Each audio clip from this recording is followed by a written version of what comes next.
konu gerçekten de zihin kurcalayıcı. Hem de nasıl? Astral seyahat ve İslam'daki yeri. Şimdi misyonumuz belli gibi. Bu modern kavram tam olarak ne?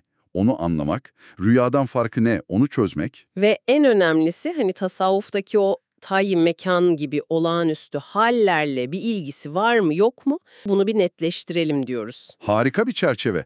O zaman soralım. Ruhun bedenden ayrılarak hem de bilinçli bir şekilde yolculuk yapması fikrine inancımızda bir kapı açılıyor mu? Hadi bu konuyu biraz deşelim. Konuya girerken belki de şunun altını çizmek lazım.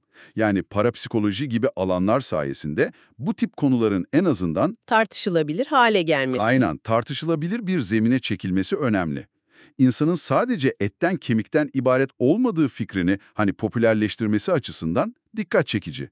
Ortada modern bir merak var. Doğru bir nokta. Konuyu o uhrevi gizem perdesinden çıkarıp üzerine konuşulabilir kılıyor. Peki bu modern merak kaynaklarımızdaki İslami bakış açısıyla ne kadar örtüşüyor? En temelden başlayalım. Tamamdır. Bu astral seyahat dedikleri tam olarak neymiş? En basit haliyle ruhun latif ya da daha popüler adıyla ışınsal beden denilen ikinci bir bedenle, Işınsal beden. evet, bu bedenle fiziksel bedeni terk edip bilinçli olarak seyahat etmesi iddiası. Beden dışı deneyim de diyorlar. Yani fiziksel engeller, duvarlar falan hiçbir anlamı yok bu iddiaya göre. Ve asıl önemli nokta şu, bunu savunanlar bunun her insanda potansiyel olarak var olan ve kişisel çabayla belli tekniklerle ortaya çıkarılabilecek bir yetenek olduğunu söylüyor. Anahtar kelime burada sanırım kişisel çaba. Kesinlikle. Bu ışınsar beden tanımı ilginç çünkü kulağa hem çok yeni nesil bir kavram gibi geliyor hem de... Hem de çok eski bir fikir gibi değil mi? Aynen. Ama benim aklımı karıştıran bir detay var kaynaklarda. Yolculuk sonrası her şeyin rüya gibi hatırlandığı söyleniyor. O zaman bu bildiğimiz rüyadan nasıl ayrılıyor? Neden sadece çok canlı bir rüya olmasın?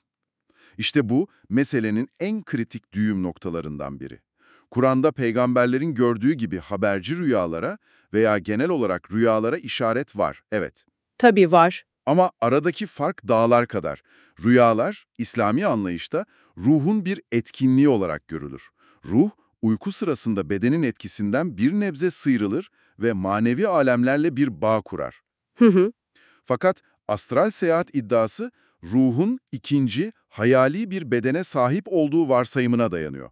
Kaynaklar bu ışınsal beden fikrinin dini bir temeli olmadığını çok net vurguluyor. Anladım. Hatta bu durumu rüyanın biraz çarpıtılmış ve fantastik bir formu olarak tanımlıyorlar. Yani mesele ruhun bir şeyler deneyimlemesi değil, bunu yaptığı iddia edilen o ikinci ışınsal bedenin İslami kaynaklarda bir karşılığının olmaması. Kesinlikle. Peki, ruhun bir yerden bir yere anında gitmesi fikri, bu ister istemez akla o meşhur evliya menkıbelerine, bir anda başka şehirde belirme hikayelerini getiriyor. Tayyi mekan meselesi, evet. Aynen.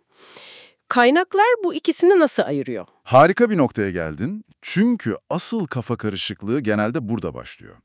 Tayyi mekan, yani mekanın dürülmesi, şey gibi, evrenin senin için bir kısa yol oluşturması gibi düşünülebilir. Güzel benzetme. Haritada iki şehir arasına cetvelle dümdüz bir çizgi çekmek gibi. Ama o çizgiyi sen çizmiyorsun, senin için çiziliyor. Hazreti Süleyman'ın emriyle Belkıs'ın tahtının göz açıp kapayıncaya kadar getirilmesi gibi. Bu olaylar birer keramettir. Bir dakika, bu çok önemli bir ayrım. Yani biri bir nevi kişisel gelişim egzersizi gibi sunuluyor. Çabalarsan, konsantre olursan yaparsın deniyor. Doğru. Diğeri ise tamamen irade dışı ilahi bir lütuf, bir hediye. Doğru mu anlıyorum? Kesinlikle doğru anlıyorsun. Bütün tartışma aslında gelip tek bir kelimeye kilitleniyor. Nedir o? İrade. Astral seyahat ben yaparım derken tasavvuftaki tayyi mekan anlayışı Allah dilerse olur diyor. Biri insanın kendi gücünü ve iradesini merkeze alırken Diğeri tamamen Allah'ın kudretini ve ikramını esas alıyor. aynen öyle. Bu yüzden kaynaklar bu ikisinin birbiriyle hiçbir alakası olmadığını, bambaşka şeyler olduğunu söylüyor. Birinde iradi bir eylem iddiası var, diğerinde ise bir lütuf ve keramet. Peki, o zaman tüm bunları toparlayalım. Kaynaklarını incelediğimizde anlıyoruz ki asıl mesele ruhun gezip gezememesi değil. Değil, evet. Asıl ayrım noktası irade ve yöntem. Astral seyahatin temelindeki kişisel çabayla ikinci bir bedenle yolculuk fikrinin ne rüya kavramıyla ne de Allah'ın bir lütfu olan tayyi mekan gibi kerametlerle İslami açıdan bir bağlantısı bulunmuyor. Aynen öyle. Ve bu derinlemesine incelemeyi bitirirken sana ve dinleyicimize üzerinde düşünecek bir soru bırakalım o zaman. Lütfen. Bu özel kavram İslami kaynaklarla örtüşmese de insanın fiziksel bedenin ve bilinen uzay zaman yasalarının ötesindeki deneyimlere olan bu derin ve ısrarlı merakı bizim bilinci ve ruhu yalnızca maddi dünyanın sınırları içinde anlamayı reddeden doğamız hakkında ne söylüyor olabilir?